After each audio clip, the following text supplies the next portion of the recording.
በቃ ህይወት ይችው ናት። ከሳምንታት ደስታ እስከ ድንገተኛ ስንብት። እናንተ ነፃነት ወርቅነህ ሞተ። እኔ ቅዱስ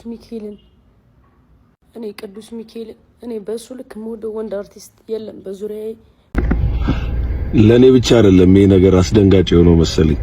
ነፃነት ወርቅነህ አርቲስት ነፃነት ወርቅነህ መሞቱን ሰማውና መቼም መልካም ሰው አይሰነበትም ደግ ሰው አይበረክትም እንደሚባለው እንግዲህ ቅድም እንዳልኳችሁ ቀልድን በቁም ነገር እያዋዛ በርካታ ፊልሞችን በርካታ የቴሌቪዥን ፕሮግራሞችንም ለኛ ያደረሰው አርቲስት ነፃነት ወርቅነህ በዛሬው ዕለት እንግዲህ ህይወቱ ማለፉን እንግዲህ እንደምትመለከቱት በሰፊው ተገልጿል። እጅግ በጣም ያሳዝናል። ለመላው ኢትዮጵያውያን መጽናናትን እንመኛለን። ለአርቲስቱ ቤተሰቦች፣ ለስራ ባልደረቦች፣ ለሁላችሁም መጽናናትን እንመኛለን። ነፍስ ይማር። በቃ ህይወት ይችው ናት። ከሳምንታት ደስታ እስከ ድንገተኛ ስንብት። የሰው ልጅ ህይወትና ቀጠሮዋ ምን ያህል ረቂቅ ነው። ገና ከ2 ሳምንታት በፊት በታላቅ ደስታና እንቅስቃሴ ላይ የነበረው ተወዳጁ አርቲስት ነፃነት ወርቅነህ የአልቲማ ሪል ስቴት ብራንድ አምባሳደር ሆኖ ተመርጦ ስራውን በንቃት መጀመሩ የሚታወስም ነበረም። ይሁን እንጂ ያ የትላንቱ ንቁና ጠንካራ ወንድማችን ዛሬ በድንገት ከዚህ ዓለም በሞት መለየቱን ስንሰማ በጥልቅ ሐዘን ውስጥ ሆነን ነው። ትላንት በደስታ ስራ ሲጀምር አይተነው ዛሬ ግን በሞት ተለየ ብሎ ማመን እጅጉን በጣም ይከብዳል። ነፂ እጅጉን የዋሰው ነበረም። ባሳየን ፍቅርና ደግነት ሁሌም እናስታውሳለን። ለቤተሰቦቹ፣ ለወዳጆቹ፣ ለአድናቂዎቹና እንዲሁም ለመላው የኢትዮጵያ ሕዝብ መጽናናት እንመኛለን። ነፍስ ይማር። በጣም ያሳዝን ነገር ነው እንግዲህ እየተሰማ ያለው። ተወዳጁ አርቲስትና የፕሮግራም አዘጋጅ ነፃነት ወርቅነህ ከዚህ ዓለም በሞት ተለይቷል። ለቤተሰቦቹ፣ ለወዳጅ ዘመዶቹ፣ ለአድናቂዎቹ በሙሉ መጽናናት እንመኛለን። ሞቱን ሰማውና በጣም ነው የደነገጥኩት።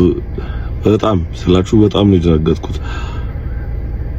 እኔ ትወና እንደወድ ካደረጉኝ ሰዎች መካከል አንዱ ነፃነት ወርቅነህ ነውና በጣም ከልጅነቴ ህልሜ ከነበሩት ነገር አንድ ቀን ከሱ ጋር የሆነ ነገር መስራት አግኝቼው እንደምወደው መናገር ነበርና እዚህ ደረጃ ደርሼ ዛሬ ላይ ኢንተርቴይንመንቱ እዚህ ሚዲያው ላይ እየሰራው እድሎች ነበሩኝ አግኝቼ እንደምወደው ለመናገርና ምን ሆኜ እንዳልተናገርኩ አላውቅም። አንድ ቀን ሰላም ሳልለው እና በጣም በቃ እሱ በሚሰራው ስራ በጣም ትልቅ መነሳሳት ፈጥሮብኝ ትወና ለወድ እንደቻልኩም ሳልናገር ህይወቱ ማለፉን ዛሬ ሰማ በጣም ደነገጥኩ። እኔ እንጃ በቃ በጣም ዛሬ አዲስ አበባ አይደለሁምና ምናልባት በመጀመሪያ ጊዜም ለመጨረሻም ጊዜ ቀብሩ ላይ መገኘ ይመስለኛል። አንዳንድ ትውቆች በጣም ያስጠላሉ። በጣም ነው የምንወደው ነፃነት ነፍስ በገነት ትኑር።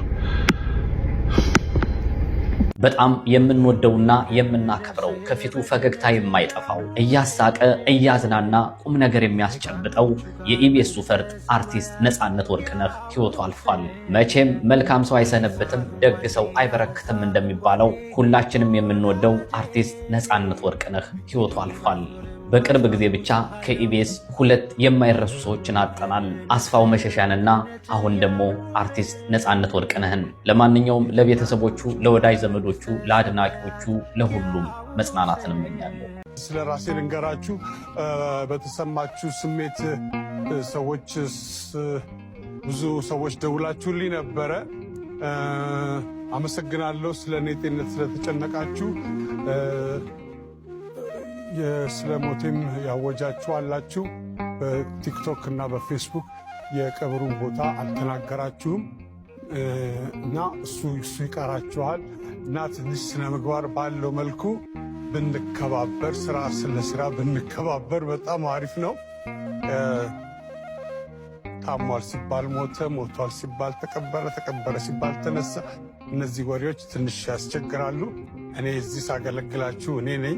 ለቤተሰቡ ግን ደግሞ በጣም አስፈላጊ ሰው ነኝ። እናንተ ለቤተሰባችሁ እንደምታስፈልጉት ሁሉ ማለት ነው።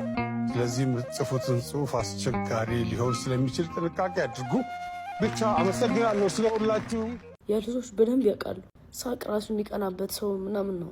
በቃ አያስታውቅም። ኢየሱስ ክርስቶስ እኔ የምር ነው የደበረኝ። እግዚአብሔር የምር ታውቃችሁ አለ እስኪ አትድረቁ።